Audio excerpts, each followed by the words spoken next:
حضرت مولا علی شیر خدا کرم اللہ تعالی وجہ الکریم فرماتے ہیں نبی پاک ایک سفر پہ گئے تو مجھے اپنا نائب بنا کے مدینے میں چھوڑ گئے حفاظت کے لیے.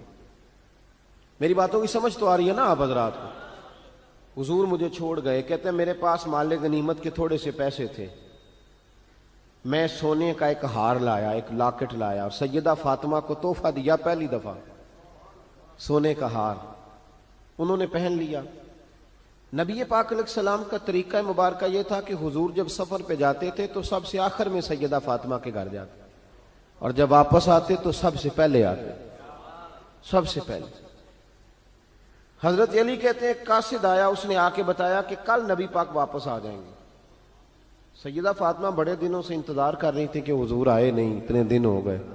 جب جا کے بتایا نا کہ کل حضور آئیں گے تو کہتے سیدہ نے صبح سے صفائیاں شروع کر دی. کھانا پکایا اپنے محبوب کے لیے, حضور کے لیے بہترین کھانا بنایا اور بہت ساری تیاری کی.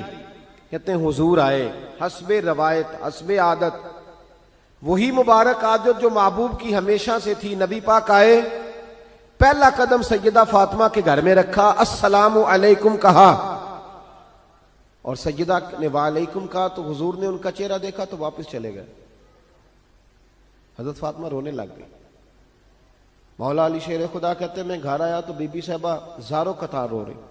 فاطمہ کیا ہوا؟ کالی پتہ نہیں, حضور سلام لیا واپس چلے گئے, ایسا کبھی ہوا ہی نہیں, پتہ تو کریں. شیر خدا کہتے ہیں میں مسجد میں گیا تو نبی پاک بھی ایک کونے میں بیٹھ کے رو رہے تھے. میں نے کہا یا رسول اللہ آپ یہاں رو رہے ہیں, فاطمہ وہاں رو رہی ہے, بات کیا ہے؟ تو نبی کریم علیہ السلام نے فرمایا وہ میری بیٹی ہو کے سونا پہنتی ہے, اگر فاطمہ بھی سونے سے پیار کرے گی تو امت کی غریب بیٹیاں کدھر جائیں گی؟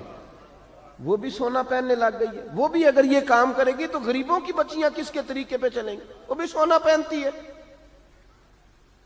حضرت علی کہتے ہیں میں نے کہا یا رسول اللہ انہوں نے نہیں پہنا, وہ تو میں نے لا کے دیا ہے, انہوں نے خواہش نہیں کی. تو محبوب نے فرمایا اسے جا کے بتاؤ.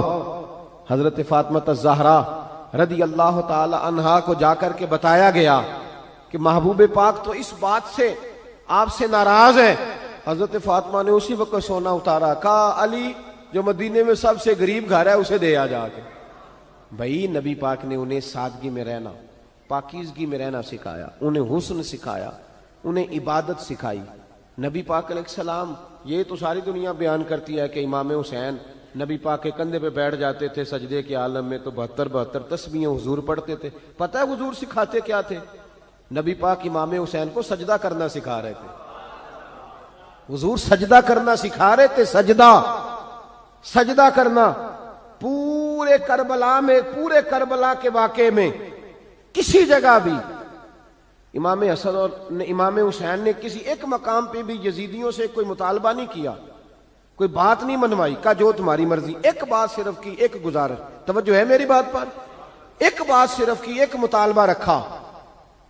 جب 9 محرم کو عمر بن سعد نے, شمر نے, ان سب نے کہا نا کہ حسین یا اب بات ختم ہو گئی, یا بیعت کرو یا جنگ کرو, تو امام حسین نے فرمایا مجھے ایک رات کی مہلت دو. علی کے بیٹے مہلت مانگ سکتے ہیں؟ بولے نا یار, مہلت مانگتے تھے وہ, کیا ضرورت تھی؟ امام حسین نے فرمایا مجھے مہلت دے, ایک رات رہ گئی ہے, میں راج کے سجدے کرنا چاہتا ہوں. سجدوں کے لیے مہلت مانگی, سجدوں کے لیے. توجہ ہے میری بات پر؟ محفلیں لمبی, نمازیں چھوٹی. 24 گھنٹے آپ کسی کو بٹھا لیں باہر, وہ بیٹھا رہے گا, گپے لگائیں. نماز کا ٹائم ہوگا تو پتہ نہیں کیا ہو جاتا ہے, لوگوں دوڑ گئے, او ہو نماز پڑھنی پڑ جائے گی. ایسے لگتا ہے جیسے کوئی بہت مشکل مرحلہ آن پڑا. بھائی کربلا والوں کا تو پیغام ہی نماز ہے, ان کا تو طریقہ ہی نماز ہے. امام حسین نے کہا ایک رات کی مہلت, فقط اس لیے کہ میں کھل کے نمازیں پڑھ لوں. ساری رات بڑی باتیں تھی نا, بڑی باتیں. سیدہ زینب سے دکھ سکھ کر سکتے تھے ساری رات, امام زین العابدین کو بڑی باتیں بتا سکتے تھے, بڑا کچھ ہو سکتا تھا. لیکن امام زین العابدین کہتے ہیں ساری رات حسین ابن علی نے سر سجدے سے نہیں اٹھایا. چل تو اس طرح کر, امام حسین تو ساری زندگی ساری رات پڑھتے رہے نا, تو چل ایک رات کی عبادت کر ان کے نام پر, ایک رات ساری جاگ. نہیں نا تسی ہاں کی تھی, ایک رات کہی ہے میں نے, بڑا مشکل ہے ہمارے لیے. آپ یقین کریں مسلح, اور پھر کسی نے ہمیں کان میں بتا دیا ہے کہ تسی نسبت والے ہو, تسی بخشے ہو. اے کوئی پکی گل دس گیا ساری, اس میں کوئی شک نہیں کہ نسبت سے ہی بخشے جائیں گے. لیکن امام حسین ڈائریکٹ نواسے ہیں نبی پاک کے. اگر وہ نسبت کے باوجود بھی ساری ساری رات نماز پڑھتے ہیں, تو کس قسم کا نسبت والا ہے کہ 10 محرم کو بھی تیری ساری قضا ہو جاتی ہے, ساری قضا چھٹی, ہم نسبت والے ہیں. بس نسبت کا یہ معیار ہوتا ہے. نسبت کا معیار یہ ہوتا ہے کہ جو محبوب نے کیا وہ ہم نے کر کے چھوڑنا ہے, وہ کام کرنا ہے. اور پھر اہل بیت نبوت کا اسوہ حسنہ پردہ ہے, پردہ. بڑی گمراہی آ گئی ہے امت میں. اب جو بچی MA MBA کر لیتی ہے, وہ سب سے پہلے یہ مطالبہ کرتی ہے کہ ہمارے حقوق برابر کے. اسلام نے عورت کو برابر کے حقوق نہیں دیے, عزت والے حقوق دیے. کون سے حقوق دیے بولیے؟ میں ایک یونیورسٹی میں تھا تو ایک بچی نے پیغام دیا, کہنے لگی جی, بچیاں بھی تھی پردے میں بیٹھی ہوئی, لیکچر یونیورسٹی میں ہو رہا تھا, تو اس نے کہا جی عورت کا تو گھر ہی کوئی نہیں ہوتا, عورت کا تو گھر ہی کوئی نہیں, تو ہم کدھر جائیں؟ میں نے کہا چلیں ادیبانہ انداز میں یہ بات درست ہے, لیکن حکیمانہ انداز میں درست نہیں. عورت کی تو اللہ تعالیٰ نے ذمہ داری بڑی شاندار رکھی ہے. جب تک باپ جوان ہوتا ہے نا, توجہ ہے میری بات پر, جب تک باپ جوان ہوتا ہے تو بیٹی اس کے گھر رہتی ہے, اور جب بچی جوان ہوتی ہے, ابا تھوڑا بوڑھے ہونے لگتا ہے نا, تو اللہ تعالیٰ خامند کی ڈیوٹی لگا دیتا ہے عورت پر. اور جب خامند تھوڑا بوڑھا ہونے لگ جاتا ہے تو بچے جوان ہو جاتے ہیں. تو میں نے کہا بی بی تو سمجھی نہیں, تو کہتی ہے میرا گھر کوئی نہیں. رب کریم نے تو تیرا محافظ ہمیشہ جوان آدمی کو رکھا ہے, جوان کو, کبھی باپ کو, کبھی بھائی کو, کبھی بیٹے کو, کبھی شوہر کو. تو یہ کیسے؟ اسلام نے تو تیرے لیے جوان خون تیرا محافظ رکھا, اگر تو سمجھے. حضرت فاطمہ نے ساری زندگی پردے میں گزاری, ان کا ننگا سر کبھی سورج نے بھی نہیں دیکھا. یہاں اللہ خیر کرے دینداروں کی بچیاں پردہ نہیں کرتی, حاجیوں نمازیوں کی بچیاں پردہ نہیں کرتی. کپڑے استری نہ ہو تو گھر میں جھگڑا شروع ہوتا ہے, اور بی بی پردہ نہ کرے تو پرواہ کوئی نہیں. حضرت عبداللہ بن سہل ایک تابعی بزرگ ہے, نام یاد رکھنا.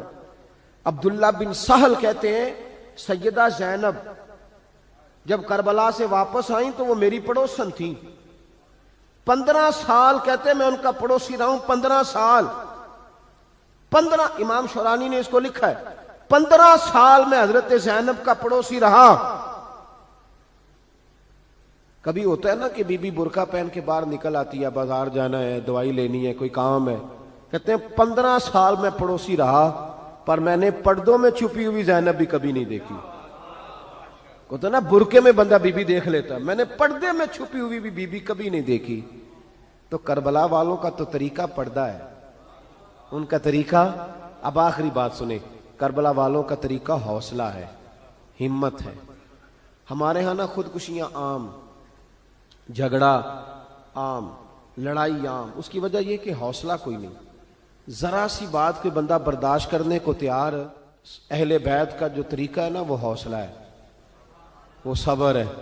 وہ چلے محبت کی بات ہے کر دیتا ہوں. ایک بابا جی سے میں نے پوچھا, میں نے کہا جناب صحت کیسی ہے؟ کہ دکھا نہیں وڈیریاں کر چھڑیا. میں کہا کنی عمر تھوڑی؟ کہتا میں عمر تے ایویں 76 کو سال ہے. تو میں کہا دکھاں تو بغیر بھی ہوں تساں وڈیریا ہی ہونا سی. بس کر دے, دکھوں کو بدنام کیا ہوا بلا وجہ. اب بس کریں, وڈیرے ہونا تھا کہ نہیں ہونا تھا؟ تو نہ دکھاں دا لا دیتا ہے. ہجوم غم میں بھی توہین نے ضبط غم نہ ہوئی, ہم تو اس احتیاط سے روئے کہ آنکھ نم نہ ہوئی. اللہ والے تو مطلب شکوہ کرنا ہر وقت شکوہ, حوصلہ ہی کوئی نہیں, سکون ہی کوئی نہیں, پریشانی بڑی ہے جی, آزمائش بڑی ہے. کبھی آپ نے کہیں سنا ہے کہ واقعہ کربلا کے بعد حضرت زینب معاذ اللہ نفسیاتی مریض ہو گئی تھی؟ امام زین العابدین, سیدہ سکینہ, حضرت صغرا, وہ حوصلے میں رہے, متوانا رہے. امام زین العابدین نے اس کے بعد بھی کئی دفعہ پیروں میں بیڑیاں پہنی, کئی دفعہ. سادات کا خاندان چلا. یہ جو داتا علی اجویری نے آ کے آپ کو کلمہ پڑھایا, یہ بھی سید زادے ہیں.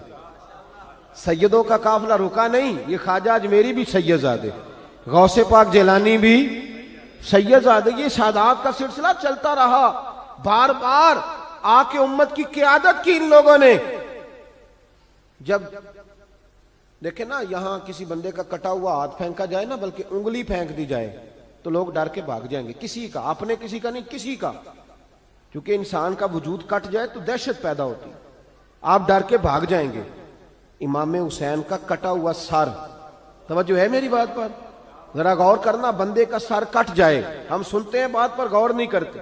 دھاڑ ان کا پڑا تھا کربلا میں، کٹا ہوا سر، زلفیں، پگڑی، کٹا ہوا سر نیزے پہ، آگے آگے سر جا رہا ہے، پیچھے سیدہ زینب جا رہی، با پردہ یزید کے دربار میں پہنچی، بی بی صاحبہ پردے میں بیٹھ گئی۔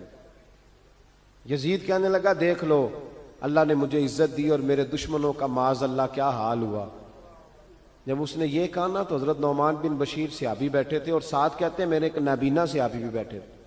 حضرت نعمان بن بشیر کہتے ہیں کہ جب اس نے یہ کہا نا کہ اللہ نے مجھے عزت دی اور نقل کفر کفر نہ باشد، میرے دشمنوں کا یہ حال ہوا، تو کہتے ہیں سیدہ زینب وہاں سے اٹھ کے کھڑی ہو گئی، با پردہ سیدہ زینب کھڑی ہوئی، اور فرماتے ہیں اس طرح نہیں کھڑی ہوئی کہ بیویاں روتی ہیں تو کہتی ہیں ہائے یہ ہو، اس طرح نہیں، حوصلہ، ہمت، اور جس طرح کوئی سیاںا خطیب خطبہ پڑھتا ہے اس طرح سیدہ نے خطبہ پڑھا، پہلے اللہ کی حمد کی، پھر نبی پاک پہ درود پڑھا، اور پھر قرآن پاک کی آیت پڑھی وَتُعِزُّ مَن تَشَاءُ وَتُذِلُّ مَن تَشَاءُ، یہ آیت پڑھی۔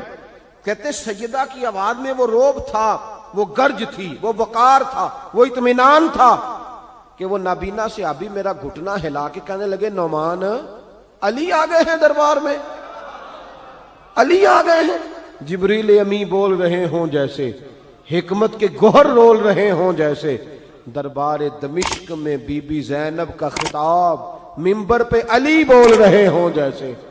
کہا یہ تو حضرت علی کی آواز، علی آ گئے کیا، علی آ گئے؟